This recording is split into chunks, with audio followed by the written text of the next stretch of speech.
As forças do mal estão se arregimentando e consolidando-se. Elas se estão robustecendo para a última grande crise. Grandes mudanças estão prestes a operar-se no mundo e os acontecimentos finais serão rápidos. Eventos finais. Página 11. Já é hora de despertarmos do sono. E o apóstolo Paulo falou que a nossa salvação estava mais próxima de nós hoje do quando aceitamos a fé. Isso ele escreveu há muito tempo. Imagine quão próximo está a nossa salvação hoje. Isso não é bom? Amém por isso? Cristo está muito próximo de voltar, irmãos. Tudo isso vai acabar, esse sofrimento todo, essa luta, mas precisamos estar atentos e nos preparar para esse momento. Veja que exortação séria. Nenhum entre 20 dos nomes que se acham registrados nos livros da igreja está preparado para finalizar sua história terrestre. É uma mensagem muito dura, mas necessária. Por quê? Fazer parte do grupo que está preparado não é, como dissemos ontem, uma imposição de Deus arbitrária. É uma decisão de cada um de nós. Fazer parte do grupo ou ser excluído dele é a gente que decide. O texto está dizendo de uma forma muito simples que nenhum entre 20 dos que estão registrados no livro da igreja estaria preparado se voltasse hoje. Isso, irmãos, é muito duro, é muito doloroso, mas vem com uma mensagem de esperança junto. A porta da graça ainda está aberta. Ainda há oportunidade para todos nós. Precisamos nos preparar. Muitos há que não compreendem as profecias referentes aos nossos dias. E aí eu pergunto, cada um pense por si. Você compreende? Você compreende as profecias do tempo do fim? Você sabe aplicá-las ao que está acontecendo no mundo hoje? Eu vejo algo acontecer e sei que isso tem uma relação direta com o que Cristo já disse, com o que a palavra de Deus já tinha revelado. Nós precisamos estar atentos. Especialmente devem Daniel e Apocalipse merecer atenção como nunca antes na história. E aí eu faço a pergunta de novo para a gente meditar. O quanto de Daniel, das profecias de Daniel e de Apocalipse, você e eu sabemos? Sabe qual é o perigo disso? Primeiro lugar, porque as profecias de Daniel, por que merece um estudo especial agora como nunca antes? Porque nesses livros estão as profecias do que vamos enfrentar. E nós precisamos conhecer isso, para que possamos nos preparar. E o segundo ponto, esta é a mensagem que precisamos pregar ao mundo. Eu costumo dizer o seguinte, como eu falei algo ontem à noite, muitas vezes nos preocupamos bastante com obras de caridade. Não há problema nenhum. Deus nos chamou para representarmos o seu caráter e Deus é amor. E nós, por sermos seus representantes, amamos o próximo. Porém, irmãos, não adianta absolutamente nada. Se eu mantiver uma família durante 50 anos com cestas básicas, com dinheiro, ajudando, sustentando, para que quando terminar tudo, essa família se perca. Então façamos obras de caridade, pratiquemos o amor ao próximo, mas não esqueçamos que precisamos avisar as pessoas do que está para sobreviver sobre a terra. Elas precisam se preparar. E se nós não fizermos isso, nós tiramos a oportunidade delas de se prepararem. E o que vai acontecer no final dos tempos? Vocês sabiam?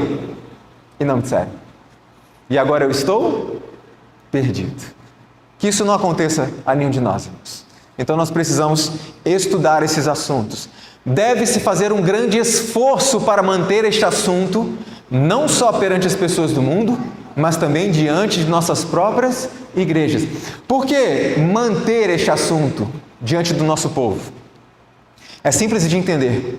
Ontem eu falei algo referente ao juízo final, que temos que pregar e temos que ter consciência de que haverá um juízo. Porque quando a gente não tem consciência, a gente vive uma vida muito tranquila, muito confortável com os nossos pecados, sim ou não? Lembra de Félix que vimos ontem? Quando Félix estava muito confortável com seus pecados e o apóstolo Paulo falou, Félix, está vindo um juízo. Ele ficou aterrorizado. De repente ele não estava mais tão confortável com os pecados. Então nós precisamos manter isso. Por quê? Quando alguém traz uma mensagem de despertamento à igreja, uma mensagem sobre a volta de Cristo, sobre os eventos finais, as profecias do fim, a igreja se mexe. Pessoas são despertadas.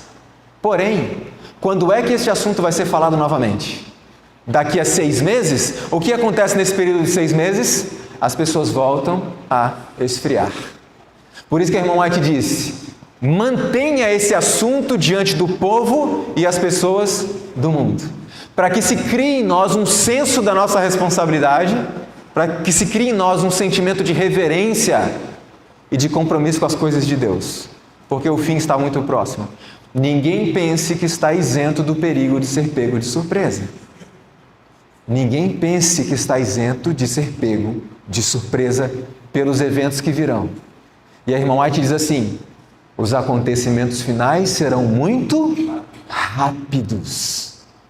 Ou seja, aqueles que esperam acontecer algo grande para começar a se preparar, não terão tempo, porque quando vier um acontecimento grande, virá outro, e outro, e outro, e outro, e a porta da graça fecha. E não vai dar tempo. O momento de preparo é agora. Veja, por que é importante para nós estudarmos as profecias?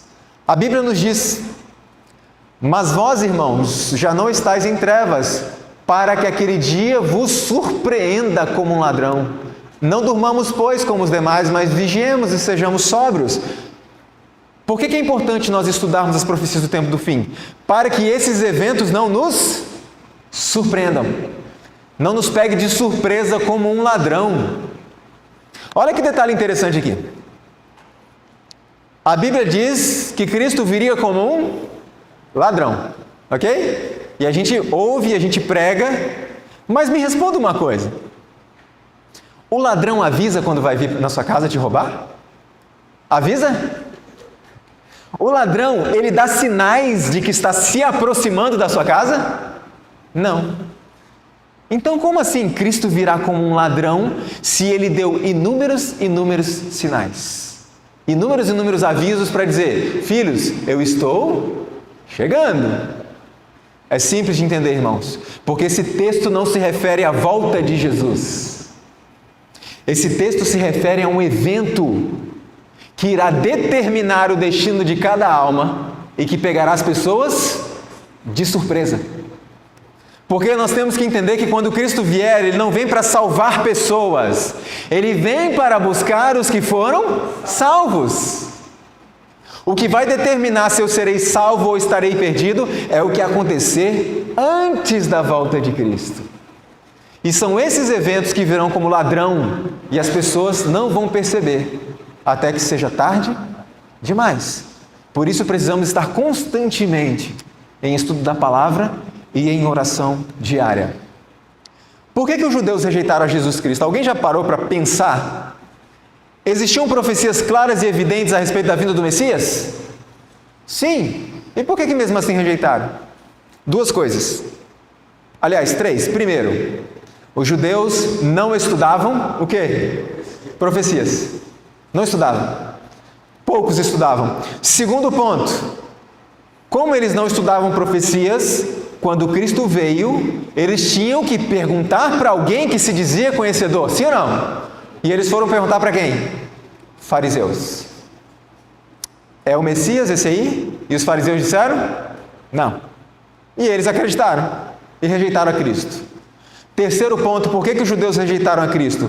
Porque eles inverteram as profecias. Haviam 2 profecias da vinda de Cristo, a primeira e a segunda vinda. Ok? Eles inverteram. Eles acharam que Cristo vinha na primeira vez como viria na segunda. Quer ver? Eles acharam que Cristo viria como um rei, cheio de glória e majestade, iria livrar Israel do poderio romano. Mas Cristo veio como um servo, um homem humilde, veio ensinar, veio dar exemplo, veio salvar as pessoas. Vocês entendem como eles inverteram as coisas? Agora eu pergunto, temos feito a mesma coisa, irmãos? A mesma coisa. Invertemos as profecias. Mas como assim, Leandro? Nós acreditamos que Cristo agora virá como um servo, como um homem simples, que vem para salvar, para perdoar. Só que dessa vez, ele vem como um rei. Vocês entendem como a gente repete os mesmos erros? Agora ele vem como rei. Agora ele não vem para perdoar e salvar. Agora ele vem para buscar aqueles que foram perdoados e salvos. Então precisamos estar atentos. E quando eu me deparo com esta imagem, irmãos, e me coloco no lugar deste homem, eu tremo. Eu tremo, porque eu não me sinto pronto para este momento. Você se sente? E é bom que a gente não se sinta pronto, porque cada vez mais a gente vai buscar o quê? A Cristo, cada vez mais. Não cometamos o erro comum à Laodiceia. Já estou rico, já estou abastado, não preciso de mais? Nada. Tenho